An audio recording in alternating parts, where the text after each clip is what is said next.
once again, Joe the Shirt is off the cuff. Welcome back, everybody, on this very, very emotional day here in our wonderful, wonderful country. It's a very emotional day, and of course, you all know why. I'm not going to pander to you guys too much, I hope. It, of course, is about the not guilty verdict in the George Zimmerman murder trial. It came down late last night, and the Twitter, Facebook, Reddit, Tumblr, Stumbler, everybody is all over it. Blogs, podcasts. Hey, this one right here, right? We are all over it today. It is the number one thing that people are talking about right now. It's that big, you know. We haven't. It's been a while since we've had a trial be quite this big, to grab our attention quite this strongly and be quite so divisive. And as usual, it does pertain a lot to race. Rodney King, O.J. Simpson, and of course George Zimmerman, Trayvon Martin. That is what we are talking about today. Everybody has... Well, before I go on, today's music brought to you by Crystal Kovac. That was her song, the first song of the day. It's called Blame. And I thought it apropos because there is plenty of it to go around today.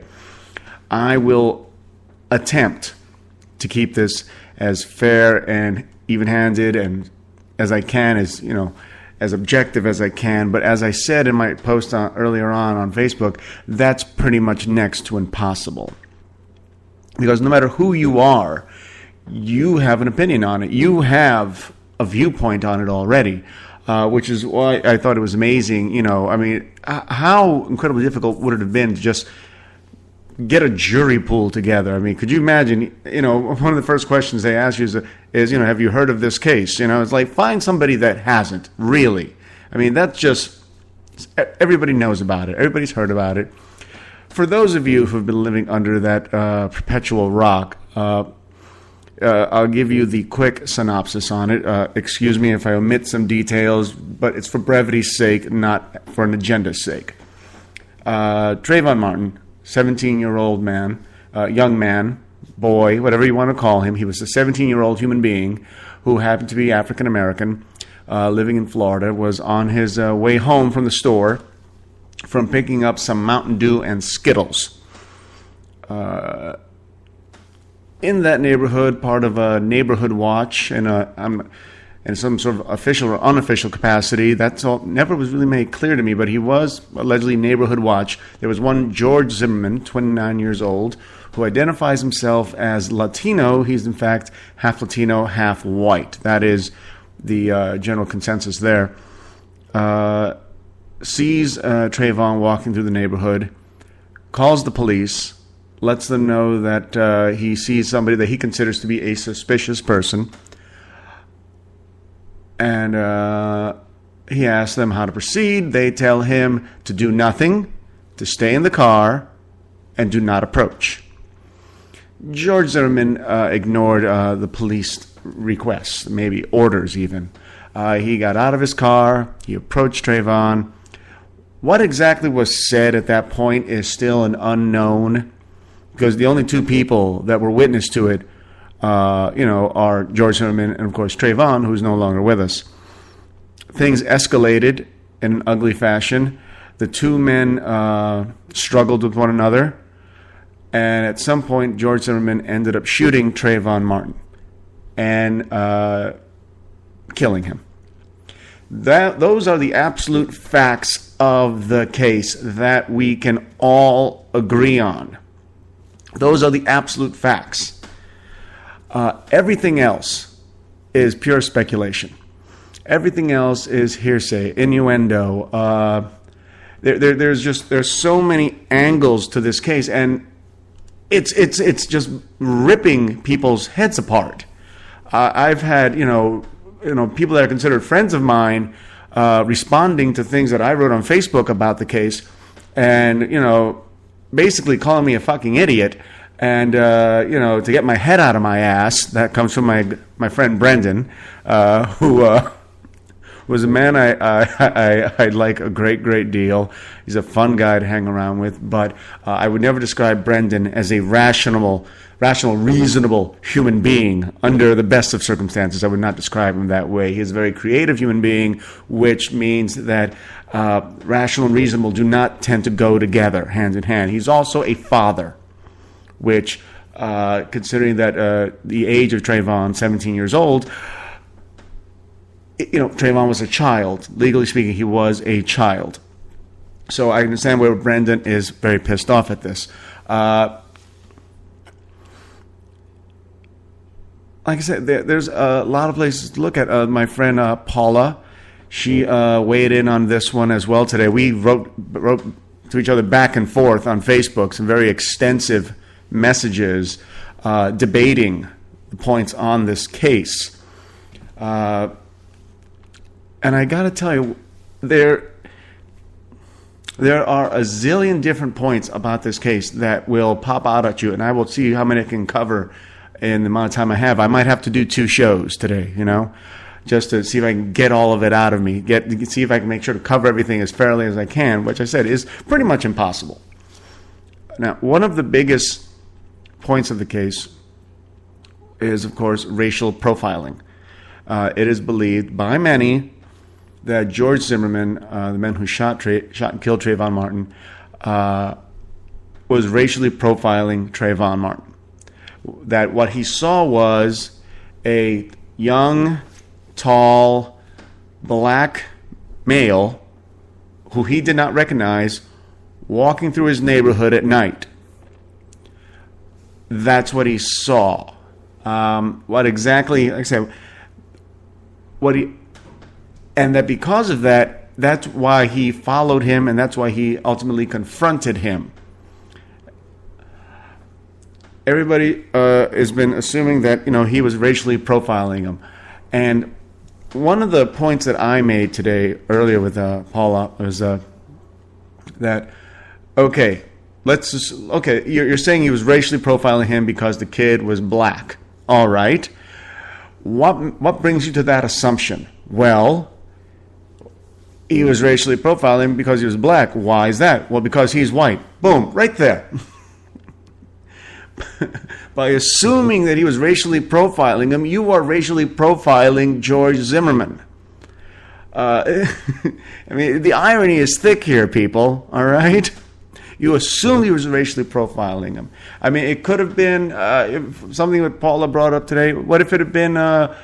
I brought up today, what if it had been a white guy? What if it had been a Latino guy? Is the assumption that George Zimmerman would have just left that guy alone?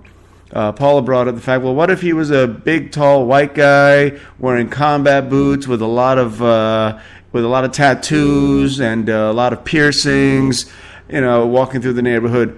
And yeah, it's possible he would have gone after him too. I think that's quite possible. Complete strangers, it's very possible. I said we don't know that George Zimmerman was racially profiling Trayvon Martin. We don't know that. People are assuming as much, thus profiling themselves. One of Brendan's biggest issues with this was the fact that Trayvon was legally a child. He was 17 years old. He was a child. Yes, legally speaking, yes, he was. He was also 6'2". All right, so let's not call people a child too often when they happen to be 6'2". And I've seen descriptions of him before. I've seen pictures of Trayvon before they were taken down off the internet. Before, I know that some of them were fakes. Some of them were pictures of rappers or other people entirely. But just today, it seems the family felt free to release pictures of Trayvon, what he looked like the week before he was killed. Now, I've seen the picture, and I'm going to be posting what I found a little later. He was a pretty big kid. I'm not saying that it makes it right just because you're big that you should be, it should be assumed that you're a violent felon. That's irrelevant there. But one of my biggest deals I had with this was anytime they posted a picture of Trayvon Martin, be it in the newspaper or on the news or on the internet, it was always of him from when he was like 14 years old. And he was a darn cute kid. He looked sweet as hell. And I'm like, well, that's not what he looked like during the incident. And I understand why it was done. You want to control the kid's image as much as humanly possible if you are his family. You don't want him. You don't want to show him the light of being a, large, imposing, threatening human being. You don't want to do that. Unfortunately, but on the other side, George Zimmerman didn't have that opportunity. You couldn't show pictures of George Zimmerman when he was 14, and claim, well, this is the guy that killed him. I was like, well, that would be silly. It's also another point that Paula did bring up today was that George Zimmerman identified himself as white. Yes, he did. Originally, he did identify himself as white. When it became a really big, super big deal with this case, he began to identify himself as Latino and has since. Like I told Paul, I've got about 20 different newspaper clippings that say he identifies as Latino. And again, that's an image thing. You are never in the case like this going to identify yourself as white. Okay, you identify yourself as Latino, another highly racially profiled race here in the United States, of which I am a part of.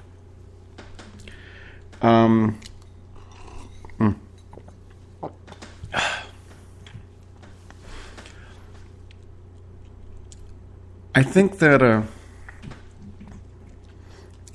I would like to say that race wasn't an issue in this, but that's a lie. I've never seen, it's been a long time. I shouldn't say never seen, but it's been a long time since I've seen people so angry from all walks of life being so angry at a particular case. I would be remiss to say that, all black people are pissed off with yesterday's not guilty verdict. That's racial profiling. Again, there could very well be quite a few American citizens who believe that George Zimmerman was in the right. Now, you find me one, I'll give you a prize. But there are most likely a few out there that, don't go around telling their friends how they feel about it. But, I'm sure they are out there. And Lord knows there are plenty of white and Latinos out there that fully do not support George Zimmerman. The fact that that identifies as white or Latino or mixed race, whatever, they don't support him. They do believe he is a murderer. They do believe he is guilty. They do believe he should swing. But again, those will be few and far between. You're not going to find very, very, very many white people that are going to go with that. But you will find more white people that are against George Zimmerman than you are going to find black people that are against Trayvon Martin. White people like to make believe they're liberal. So there you go. And on that note, we're actually going to take our first break. The time flies by quick. I tell you, I got lots more to talk about. We're going to take our first break here again with Crystal Kovac and her song, Brave. Thanks for listening. I'm Joe the Shirt, and I'll be right back.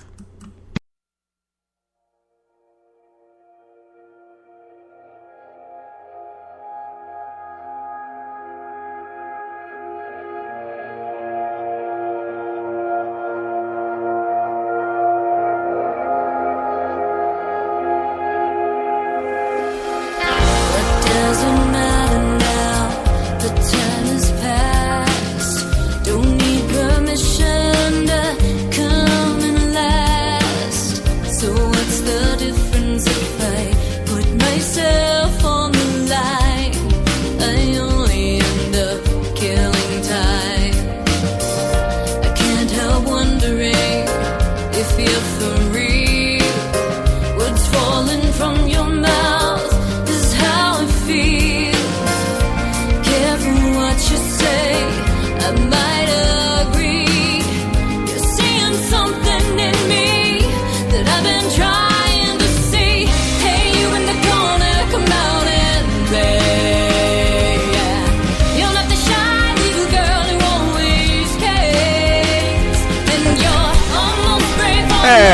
show. The shirt is once again back and off the cuff. Welcome back, everybody.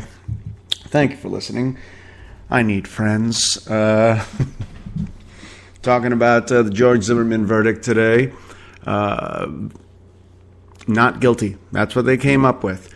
Was talking about earlier about a lot of the different aspects of this case. Race, age of the victim, race of the accused, socioeconomic factors, crime in general, because remember, George Zimmerman was part of Neighborhood Watch. Neighborhood Watch has been a very popular, well-liked system for the most part throughout United States history. Known for helping out, keeping your neighborhood safe, blowing the whistles, flashing flashlights at people, calling the cops when they think something wrong is going on. Generally speaking, thought of halfway decently, I think, as an asset to most communities. It is believed that George Zimmerman was a little too much of a zealot here, a little overly zealous when it came to his neighborhood watch duties, to the point where he carried a gun. He did, in fact, have a license to carry that gun. Another big deal that's come in to this particular case is the now infamous Florida, stand your ground law. Now, in very simple terms, what this says is, typically speaking, if a cop tells you that if you feel that you're in danger, that you're being threatened in any way, that the best thing you should do is to extricate yourself from the situation. Leave, walk away, run, whatever it takes, get away from it. It's better not to confront someone you think is a possible danger to you. Now, Florida, on the other hand, tells you that you have the right to stand up for yourself. Okay, that there are some instances where it is better for you to stand your ground than to run away. I know that's the same advice people gave me when I was a kid and I was being bullied. Stand up for yourself. They tell you that if you're in the forest and an animal starts running after you, the worst thing you can do is try to run away from it, because you're not outrunning a grizzly bear. Okay, the average grizzly bear can do over 40 miles an hour. You're not getting away. Over a short distance, you are not getting away from an animal that's running 40 miles an hour. Not going to happen. Same thing with like a cougar or a wolf, anything. Something comes at you, the best thing you can do is to stand your ground, make yourself as big as possible, make as much noise as possible, hopefully scare them off, or at the very least confuse them enough so you can back away and get to safety. And that is where what the stand your ground law is based on, really. The idea that it might be more dangerous for you to turn around and try to walk away, try to run away, because you don't know what the other person has. They might have a knife, they might have a gun, they might chase after you. And statistically speaking, the person that is chasing you has the advantage over the person that is running away. Why? Because when you are running away from something, you don't have a set goal. Your goal is just to run, where the person who is chasing you, their set goal is to catch you. So the person chasing, typically has the advantage in those situations, which is why you hear about so many, out of shape, fat donut eating cops, catching teenagers, because they have a goal. Teenagers' goal is just to get away, but they don't have a set goal. So I know, a little science thrown in there for you. Anyway, so there's their stand your ground law. Now, Trayvon Martin most likely had no idea who George Zimmerman was when George confronted him. As far as he knew, he was some short, pudgy white guy giving him some shit. That's pretty much it. And mind you now, Trayvon was in his family's neighborhood, all right? He was there, I believe it was his father that lived in this neighborhood he was visiting, and he had a right to be there. And typically speaking, if I'm walking through my neighborhood and some crack-ass cracker steps up to me and asks me what the hell I'm doing in this neighborhood, my initial response is to tell them to kiss my ass. All right? It's my neighborhood. Fuck you. I don't have to answer to you or anybody else. And I get that. I'm not saying this is what's happened. But I think it's very possible that a 17-year-old young man, if somebody stepped up to him and started giving him shit, started asking him questions that he felt they had no right to ask, it is very possible that he responded in a less than congenial way. Again, I don't know. I'm throwing out possibilities here. It is possible. Especially when you're 6'2" and it's a 5'9" middle-aged dude, giving you shit. It's very possible. I'm not saying that's what happened, but let's say that's what happened. Let's say that maybe Trayvon did, respond in a less than congenial way. Maybe he responded in a threatening way. Maybe he started yelling at him. Maybe he started cursing at him. Maybe he started threatening him. Maybe after that, he even began to approach George. Now, I'm saying that's not necessarily what happened. I don't know what happened. Neither do you. Now, at this point, George could have been thinking to himself, well, this guy is giving me a lot of shit. He's got no reason to give me a lot of shit. It's my neighborhood, not his. It's like, I'm not going to back down from him. I'm going to do what I think is right for my neighborhood. And by the way, I've got a gun. So, I'm not backing down from anybody. I'm not saying that's what happened. I'm just saying it's a possibility. And then we all do know that whatever was said between them, it escalated. The two men struggled. They fought. At one point, it was definitely determined by the forensics experts that were testifying in the trial that at one point, Trayvon Martin was on top of George Zimmerman and was hitting him. All right? That much is definitely testified to by forensic experts. That's what they said happened. One of the ways they assessed this was the fact that George Zimmerman's head looked like a piñata. That's a fact. According to some forensic experts, in no way were the bruises and marks on his face and head consistent with life-threatening assault. Okay, you know what? Let me interject right here now.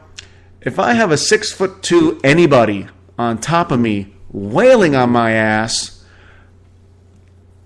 you know what? I think that becomes a bit of a judgment call as to whether or not, I consider it life-threatening. And the judgment call goes to me because I'm the one getting his ass kicked. Again, I'm not justifying anything anybody did here. Please understand this. I'm trying to be as fair here as I can.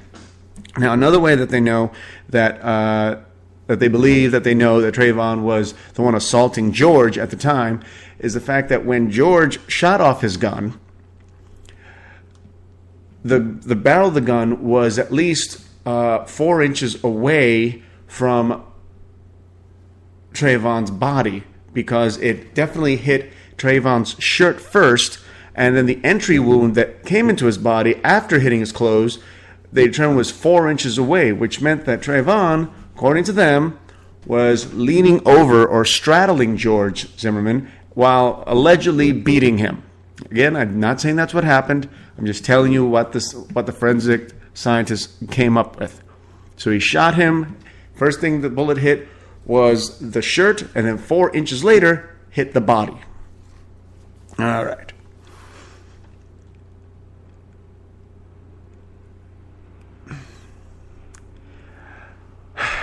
I know it's a lot to take in. Like I said, there's a good chance I'm going to have to do a second show today. All right. So then, what do we also know? We also know that there were witnesses that gave accounts as to what happened, what they think they saw, what they thought they heard. Among them was one neighbor that said that Trayvon was definitely the one attacking George, and George was on the ground. Another one said later on he recanted and said he wasn't sure, that it may have been George that was on top of Trayvon. And then later on, somebody else gave yet a different account. Some people heard screaming, couldn't make out who was screaming, and the screaming became one of the pivotal points in this case. Because it could be heard over a 911 emergency call, somebody screaming for help. Somebody screaming, help me, he's going to kill me, help me, please, somebody help me, along those lines.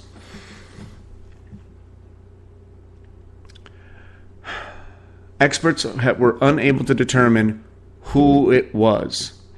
Now, at least they weren't able to agree on it. Some experts came up with it was definitely Trayvon screaming for help. Another experts, of course, for the defense, came up with it was definitely George screaming for help.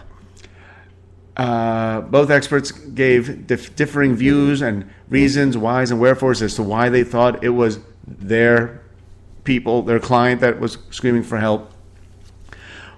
Ultimately, the judge did not allow either one's expert testimony to come into play because, according to the judge, there was quite simply no absolute way to know who was who on that recording. They couldn't tell. They couldn't be sure. The judge could not be sure by listening to this, who was what, who was screaming for help. And so thus their testimony was not admitted. Now, the recording itself was admitted, which I thought was really rather interesting. And I think my AC just went on, which is just as good a place for me to take a break as any. I'm going to take a quick break right here so I can turn off the AC. I thought I turned it off. Sorry about that, guys. Don't worry. I'll try to remember where I left off. I'm Joe the Shirt. I'm off the cuff, and I'll be right back.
Once again, Joe the Shirt is off the cuff.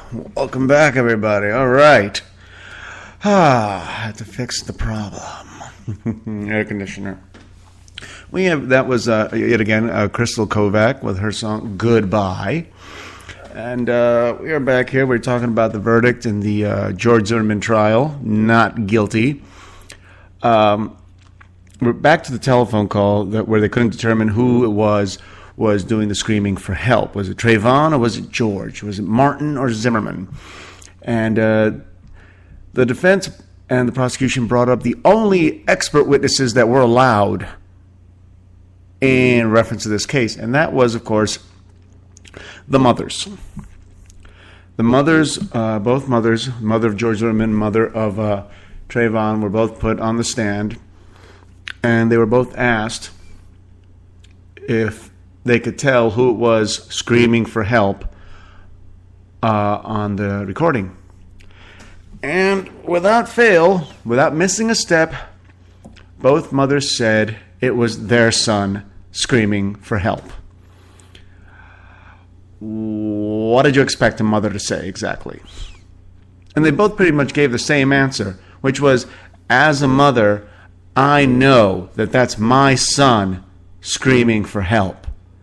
As a mother, I know my son's voice. I know him. I gave birth to him. I raised him. I spoke with him. I heard his voice every day of my life. I heard his voice when he was first born crying, and I heard his voice, not long before he died or before he was arrested, of course. Which means either at least one mother is lying, or both are confused, or one is confused, and it doesn't really matter. Even if you knew for a fact, even if you're a mother and you for a fact know that the person screaming for help is not your son, you are not going to say anything different. So really, that testimony is useless. Okay? I mean, really, they should just toss that out. They should just toss that out. It's like, really just ignore that. Of course Trayvon Martin's mother is going to say that that's her son screaming for help. Of course George Zimmerman's mother is going to say that that's George screaming for help. That's the only thing that would make sense for them to say. They're going to do whatever they can to protect their kid. You know, there's no other option for them.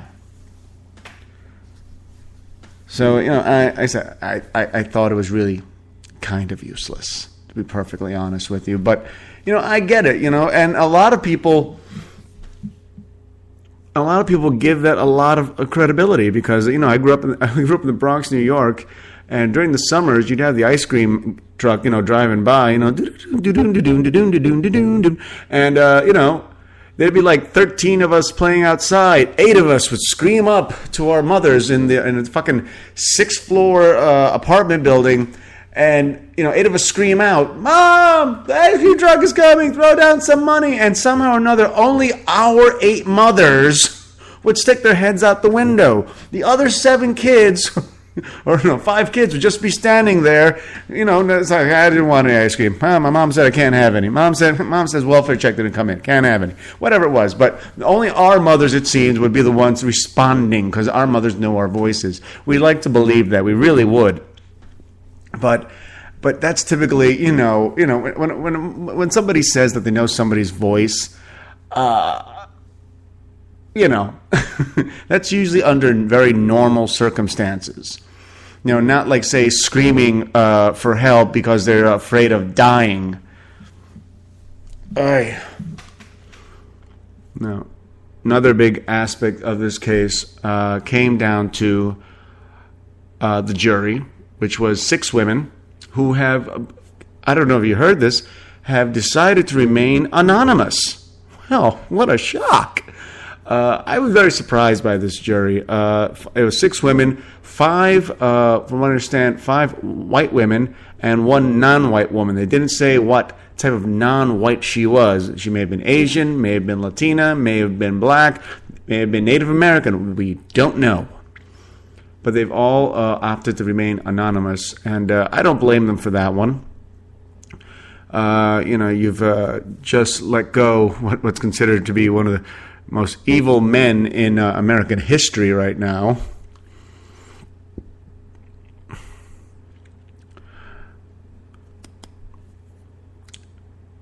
I'm a little confused as to why it was only 6 people. Now, a lot of people were pissed off when the shooting first happened, and George Zimmerman was not arrested immediately.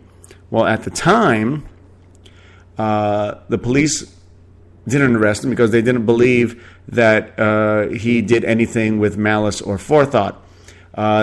The DA didn't have him arrested and prosecuted because he believed there wasn't a case against him, or they believed that really he was just defending himself. You know, that's what they believed.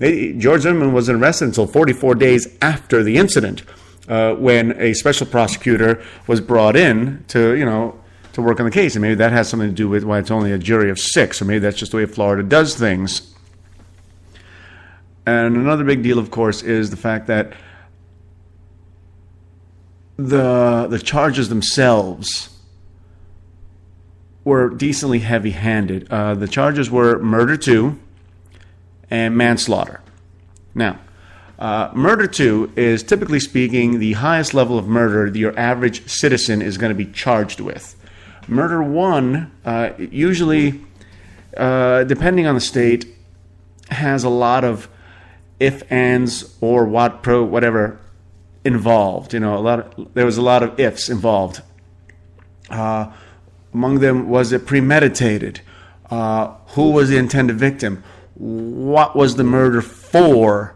Who was the person murdered? For instance, people that go around killing police officers, or witnesses in a trial tend to get murder 1 a lot more often than murder 2 because they really want to punish the fuck out of those people. All right? So murder 2 is typically the worst type of murder charge the average citizen is going to be charged with. But the problem with murder 2 is that it still requires premeditation, intent, that there was a plan involved, that was your ultimate goal. And at no point, I watched some of the trial, and I've read every article in the paper that's come out since the trial started, and I've been keeping up with it on the internet and on the news. And at no point in my mind did the prosecution ever establish murder. There was nothing in what was said, no evidence that was brought up that could possibly convince me that this was murder, that was his intention, was to kill Trayvon Martin. That never occurred to me.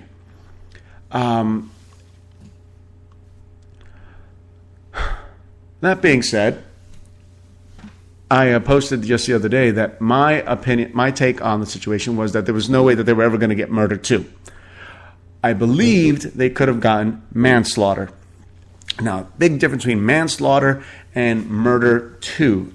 Manslaughter, typically what that means is you killed somebody, but you had the option not to do so. Like, say you were defending yourself, and you could have gotten yourself out of the situation. You could have defended yourself without resorting to killing the other human being. I mean, like, say you're in a fight, you're getting your ass kicked, you take a wrench, you hit them across the head with it, you knock the person for a loop. Maybe they're not knocked out, but they're a little loopy. Okay, you have the option right there to run away. Or you hit them again. And then again, and then you kill them. That becomes manslaughter. That's the heat of the moment kind of stuff. Now, the exception to that, of course, is do you reasonably believe that your life was in danger when you decided to defend yourself?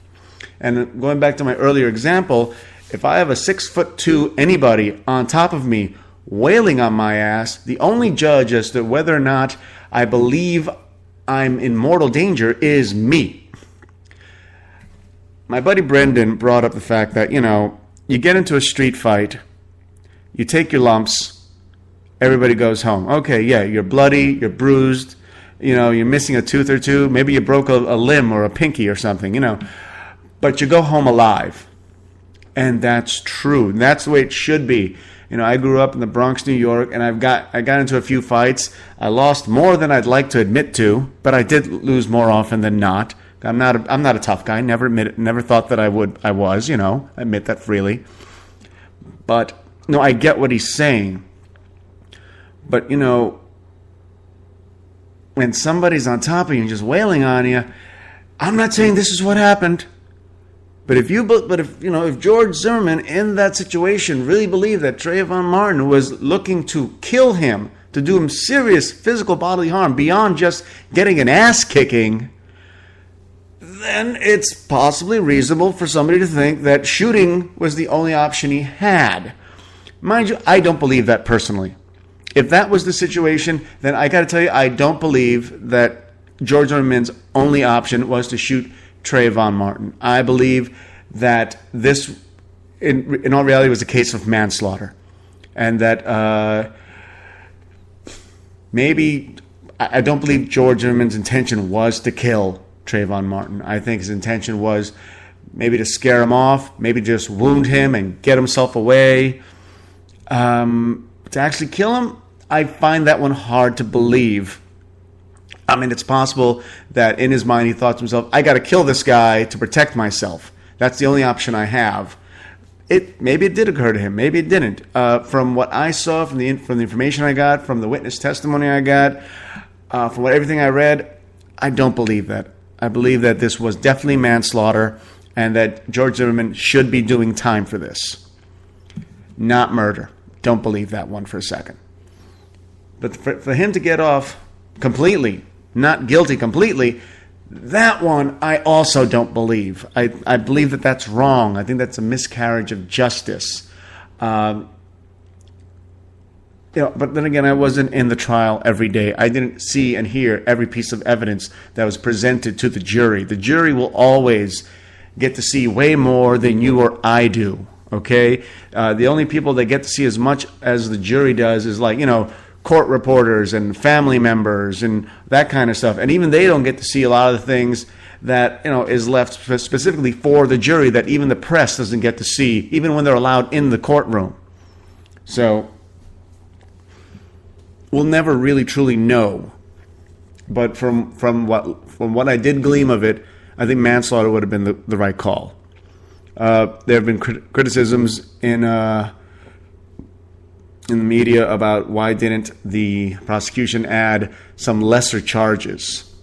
And the answer to that is, the question is, why didn't they add lesser charges so that way, they could have gotten him on something? And that was because it's a very good possibility that the prosecution believed that if they did offer in those lesser charges, that the jury would have just gone for those and let him skate on, say, 3 to 5 years, manslaughter 3 or whatever. I'm not sure exactly which one it is. But they were afraid that they would just go for the easy option. When they thought, I think what they really believed, their strategy was that we're going to go for murder 2, but odds are we're going to get manslaughter. And that's good. That puts them away for, a nice amount of time. Typically manslaughter can carry, in a lot of states, 5 to 15 years. But I'll tell you the truth right now, the average person convicted for murder only spends 7 years in prison. Okay, so maybe manslaughter wouldn't have been so great either, but it would have been something. Yeah, I think I'm going to have to do a second show. So many thoughts going through my head, so many... Or maybe I won't. Maybe I covered enough. Maybe, you know what? Maybe I'll get back to this in a couple of days, because there really is just so much going on. Now we have the aftermath of the trial, which of course is people calling for the federal government to charge George Zimmerman with violating Trayvon Martin's civil rights. There were rumors that President Barack Obama was already doing this. That I haven't confirmed that just yet. It could be true, could not be. Could just be an idea of going around. I know Jesse Jackson is calling for it. That much I do know. It's a lot to take in. You know what? I'm gonna sit on this for about a day or two and come back to you guys on Tuesday. We'll talk again more about it then, because this is nowhere near the word done, and there's a lot more going on, and I'm going to be bringing it up, because I'm not done with it yet. But I don't want to start into it right now, because there's no way I'll get around to everything I want to get into. In any case, thank you for listening. I appreciate your time, appreciate you listening in. And please feel free to write me on Joe the Shirt's Off the Cuff on Facebook. And please like it if you do, or even if you don't. And also at the Inappropriate Conversation Facebook page, send me some messages, man. I'm happy to hear from you guys, all right? Also, email me, joetheshirt@yahoo.com. In any case, thank you for listening. This one more song by Crystal Kovac, Wake Tomorrow. I'm Joe the Shirt, and I've been Off the Cuff.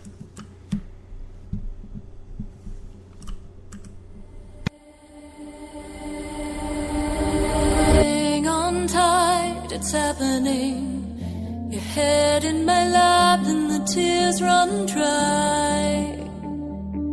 We both know